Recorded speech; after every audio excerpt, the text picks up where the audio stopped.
I park the car, sigh, and get out. Before my ass is off the seat, all the precious heat blows out, and the cold whacks my face like a sledgehammer. It's the kind of cold that you can feel through your pants. My eyeballs are cold. I hate this city about as much as it hates me. I shut the door behind me and adjust my gloves and scarf while I take to the sidewalk. I look around. There's no one. The chill holds a knife to the neck of anyone who thinks they might want to go outside today. And this isn't exactly a residential part of town. So I take out my gun and make double sure it's loaded. This is maybe the fourth time I checked it since I left the house. Paranoid. Don't know why I'm so jumpy. This isn't even the first time I've met this guy. I start down the sidewalk because if I stand still, I'll turn into the world's most disappointing popsicle. A block and a half down, past a grove of parking meters and along a river of dead leaves and trash, I spy a familiar jumble of stuff by an old shopping cart. The cart's full of who knows what, weighed down and covered up. Right past it, into the mouth of a little alley, there's a propped-up bundle of old tent poles and a tarp. I stop. I get a peek inside once I approach. It's an old guy. Has to be in his 60s at least. Long, gray beard. Smells about like you'd expect. It's December and below freezing. I just have to check. Hey, are you alive in there? Nothing. Shit. Hey, Gramps, you breathing? He moves a bit in his threadbare plastic covering. Thank God. Come on, man. I'm just trying to get some shut-eye here. I take out my wallet and extend a $10 bill into his tent. It's fucking freezing out here. Shake yourself off and go get a coffee somewhere. It's on me. He sat up, not drunk like I thought he might be. He's got skin like a football left in the sun for 40 years, but his eyes are like chips of cobalt, alert like an old wolf. Probably a vet. It looks like he has training somewhere deep within that old, riddled body. He reaches out with a gloved hand and takes it. Thanks. I'll do that. I nod at him. Yeah, you will. No booze or anything else, huh? Coffee. There's a Dunkin' just 2.5 blocks that way. Yeah, I live here, kid. You're standing in my living room. Sometimes the manager lets me have the old donuts. Sounds like a stand-up guy. Go say hi. Patronize his business for once. He narrows his eyes at me. I think he gets the impression that I'm giving him the rush, but he's seen too much in his time to protest. You have to go with the flow. Right now, it's flowing toward a warm donut shop and a cup of hot coffee the size of Mount Olympus. He nods. All right. Thanks, son. God bless. I walk away and continue down the concrete path before me. I'm not a veteran. I'm a scumbag. I've never fought for anything other than myself. But when you're in my line of work, it pays to have the bums on your side. They see things no one else does, because no one wants to look at them. That, and I've been homeless before. I know what it's like. And I only got out of it because I was willing to do things that most people are too decent to consider. A ways down and to the left, into a dark alley behind a laundromat. My weasel eyes are quick to notice that there's not a damn thing here. And that's what I'm after.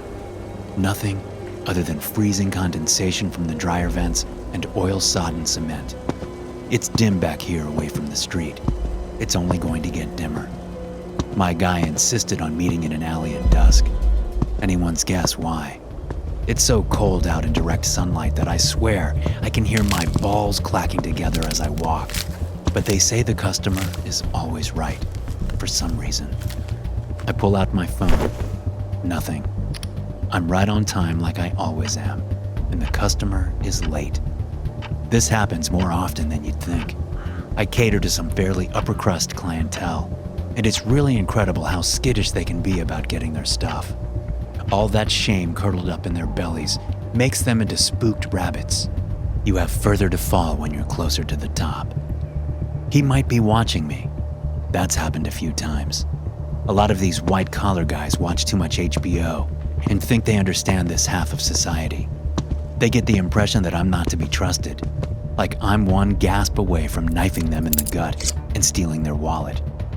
Most of these twerps are businessmen.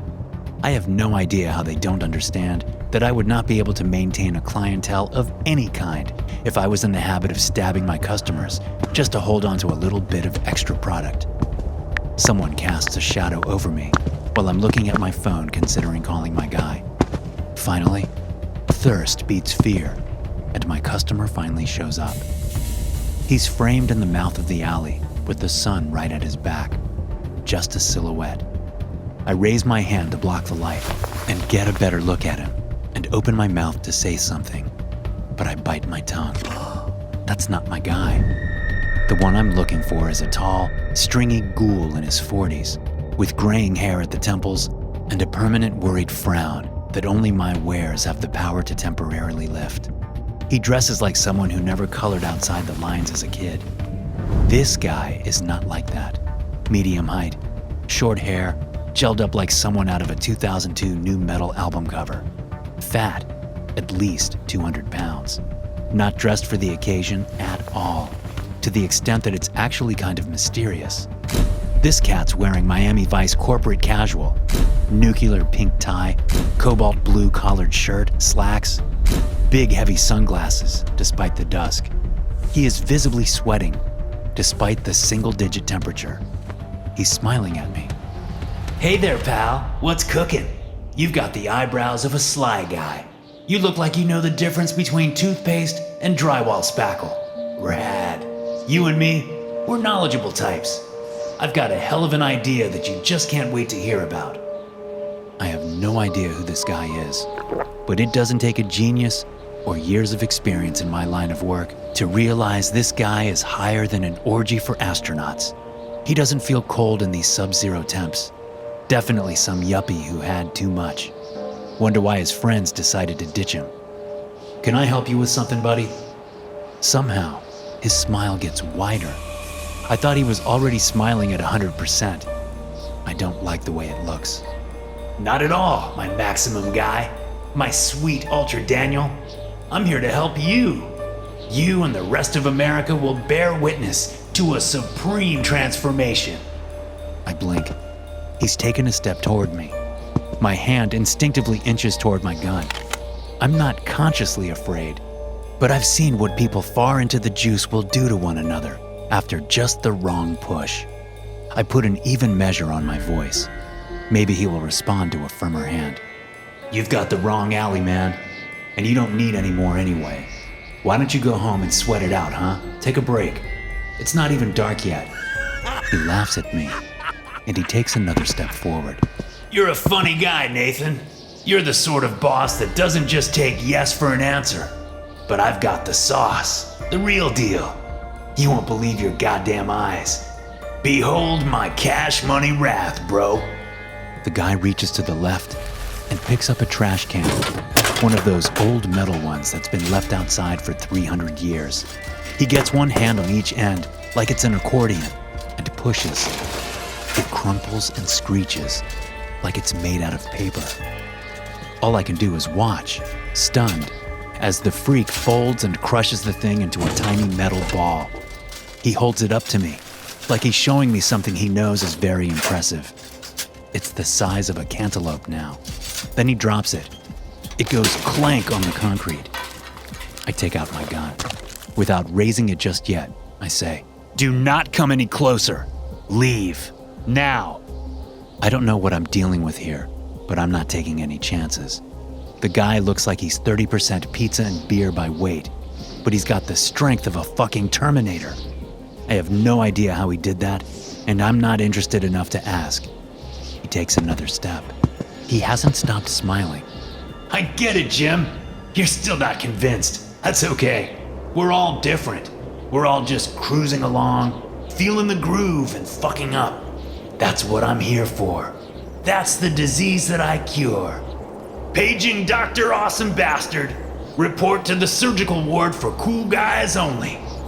I level the gun at him. Take another step, and I will use this, asshole. You show me yours, and I'll show you mine, Travis. I'm the way of the world. I'm the heart that squeezes your sticky juices here and there. I'm the peak of bioelectric nightmare design, and you couldn't kill me with a nuclear bomb and a bad attitude. Check this shit out. He rushes me.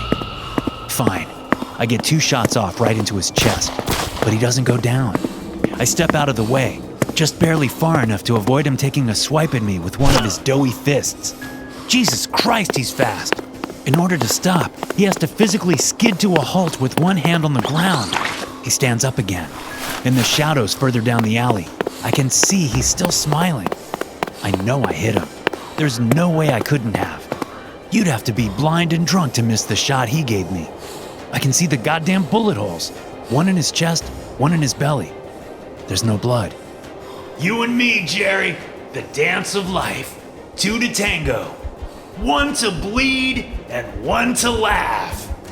He reaches to his left and tears off an entire electrical box from his wall mount. Sparks go everywhere. Metal shrieks. He winds back. That thing is the size of my torso, and he's going to throw it at me. Nope, not me, not today. I turn and run out of the alley, then take a hard right. The electrical box explodes from the corner like it was fired out of a fucking cannon. It flies across the street and smashes into a brick storefront. The thing walks out of the alley and looks right at me. Try and run, Todd. It just makes you cooler. There's a truck coming down the road. No time to lock up. I hope this works. I scramble and turn, sprinting down the sidewalk like my life depends on it. Because it does. I know I'll never beat this thing in a race. I can feel its footsteps behind me. It runs like it weighs thousands of pounds. Right as he's within grabbing distance, I run into the street. The truck's horn blares. I cut right across. The front bumper leaves wind on my heels. Then there's the sound of a semi-truck smashing into something heavy enough to stop it in its tracks. I don't stop to turn around. I don't indulge my morbid curiosity. I just run. Instances of SCP-4866 vary in physical appearance, but always manifest as a mildly overweight human wearing sunglasses and business formal wear. To date, SCP-4866 manifestation events have only occurred in large, densely populated metropolitan areas in the western United States, in cities such as Denver, Las Vegas, Seattle, San Francisco, and Los Angeles. While SCP-4866's specific point of origin is unknown, their behavioral patterns are generally predictable. A SCP-4866 entity will arrive in a populated area without announcing its presence or being otherwise obtrusive. It will remain dormant in an unknown location for a period of time lasting between 2 and 14 days, then begin murdering civilians at a rate of approximately 1 to 2 per month. Initially, these murders will be executed with skill, with SCP-4866 utilizing tactics and techniques specifically formulated to minimize the amount of usable evidence that law enforcement agencies could employ in a conclusive investigation. SCP-4866's modus operandi tends toward the spectacularly violent. Victims are typically terminated via overwhelming blunt force trauma to the head or torso applied by SCP-4866's body alone, with weapons or other tools used only in a small number of cases. SCP-4866's first 4 to 5 victims will be attacked in relatively secluded areas, but the entity will gradually begin to select targets in busier locations, and will eventually resort to moving the victims' dismembered or mutilated bodies with the intent of displaying them publicly.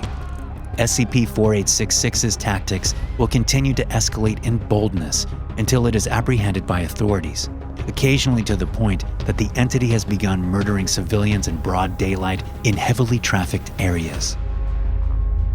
Hey guys, thanks for listening. Be sure to subscribe to the podcast for more SCP stories like this one. You can also check out some more episodes from the SCP Experience podcast here. I'll see you in the next one.